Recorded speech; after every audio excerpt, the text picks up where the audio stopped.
Izinga lentswela-ngqesho kwelilizwe liphezulu kakhulu. Ulutsha lolona lichatshazelwa kakhulu intswela-ngqesho.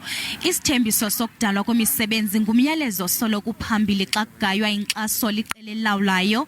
Kodwa ngoku umongameli Cyril Ramaphosa uxelele ilizwe ukuba urhulumente kufuneka adale imo esulungekileyo khona ukuze icandelo labucala likwazi ukudala imisebenzi.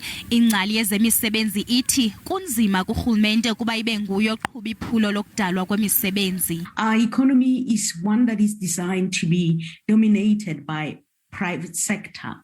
As such, government will have to take quite an extensive job creation program and have projects that are able, first of all, to reduce the level of unemployment that we have, and at the same time that are able to displace the private sector as the biggest employer.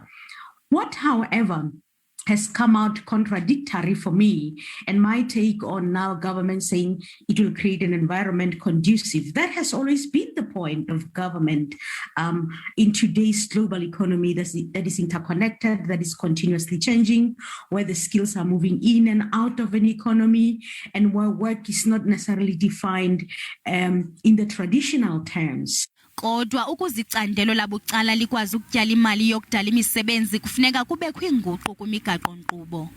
And that means we really should look at an area where the private sector isn't interested, there's no profits, and that's preparing for the climate crisis. It's called a just transition. So we transition out of a high carbon economy. We could create well over 1 million jobs instantly.